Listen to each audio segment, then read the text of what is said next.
আসসালামু আলাইকুম ওরহমতুল্লাহি ওবারাকাতুহ। আলহামদুলিল্লাহ আলহামদুলিল্লাহ আলহামদুলিল্লাহ, এটা খুশির বার্তা আপনাদেরকে দেই। বাংলাদেশে জালিম সরকারের পতন হয়েছে আলহামদুলিল্লাহ। যারাই ভিডিওটা শুনবেন প্রত্যেকের কাছে আমি অনুরোধ করব, খবরটা আমার এই বক্তব্যটি শোনা মাত্রই আলহামদুলিল্লাহ বলবেন এবং শেয়ার করে অন্যকে একটু শোনার সুযোগ করে দেবেন।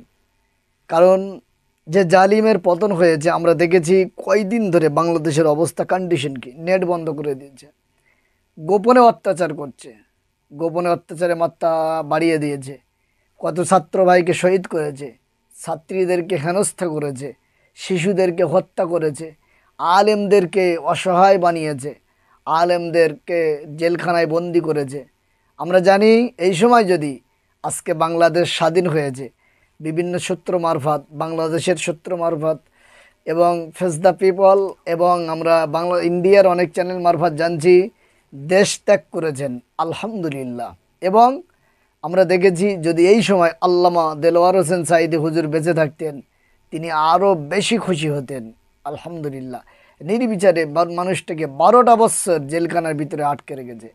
আল্লাহ মামুনুল হক, আমির হামজা, কাজী ইব্রাহিম, বিভিন্ন আলেমদেরকে জেলখানার ভিতরে মিথ্যা মামলা দিয়ে এই জালিম আটকে রেখেছিল।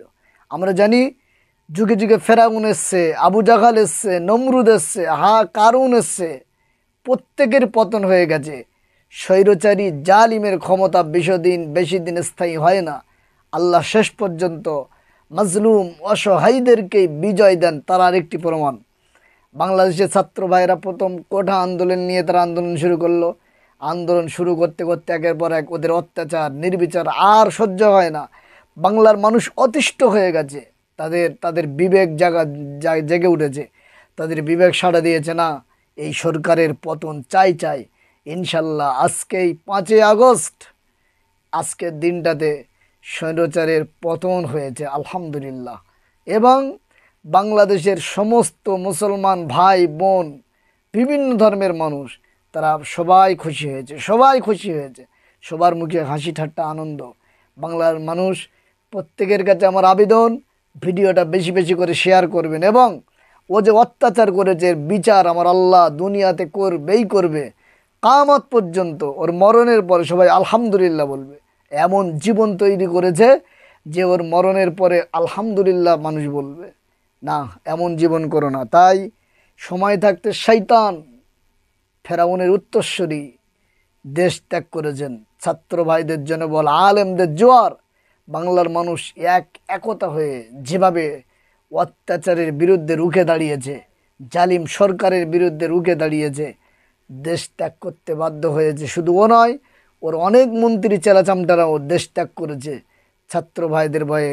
বাংলার মানুষের জাগরণে তারা গর্জে উঠেছে, এই সরকার আর চায় না। অনেক মানুষই বলছে আমরা কবে ভোট দিয়ে একবার ক্ষমতায় বসিয়েছি, শয়তান জালিম সেইখান থেকে চুরি করে ক্ষমতাতে গিয়ে গুলি পিস্তল বন্দুক দিয়ে আলেমদেরকে মিথ্যা অপরাধ জেল খাটিয়ে ক্ষমতায় রয়েছে। যেই প্রতিবাদ করতে চায় তাকে বিভিন্ন কেস দিয়ে জেলের মধ্যে ভরে দেয়, যেই প্রতিবাদ করতে যায় তাকে গুম করে দেওয়া হয়।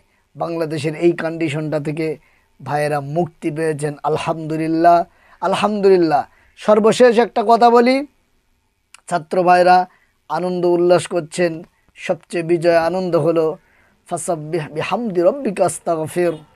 যখনই আল্লাহর হাবিব মক্কা বিজয় করে মক্কা থেকে মদিনা থেকে মক্কায় আবার আল্লাহ নবী গেলেন, বিজয় করলেন, আল্লাহ সুবহানাহু ওয়া তাআলা বললেন ফাসাব্বিহ বিহামদি রব্বিকা আস্তাগফির। হাবিব ধৈর্য এবং সবরের মাধ্যমে এবং আমি আল্লাহ আমার শুকরিয়া জ্ঞাপনের মাধ্যমে ইস্তেগফার করে আমার শুকরিয়া আদায় করে বিজয় উল্লাস করুন। তাই আনন্দের লিমিটও খরচ করবেন না।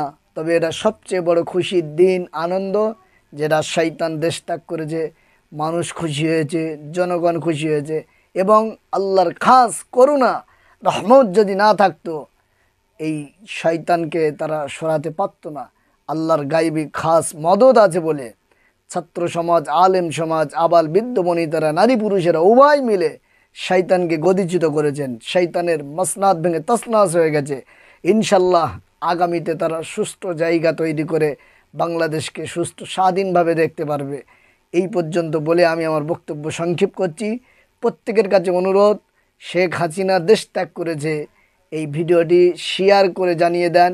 ইন্টারনেট ইন্টারনেট বাংলাদেশে ভাইদের কাছে চালু হলে তাদের কাছ থেকে আরও বিভিন্ন খবর আমরা আপডেট পাবো ইনশাল্লাহ। আসসালামু আলাইকুম রহমতুল্লাহ। আল্লাহ সুবহানাহু ওয়া তাআলা আমাদের কবুল করুন, ভালো রাখুক, সুস্থ রাখুক। আলহামদুলিল্লাহ ওয়া আখিরি দাওয়ানা আনিল হামদুলিল্লাহি রাব্বিল আলামিন।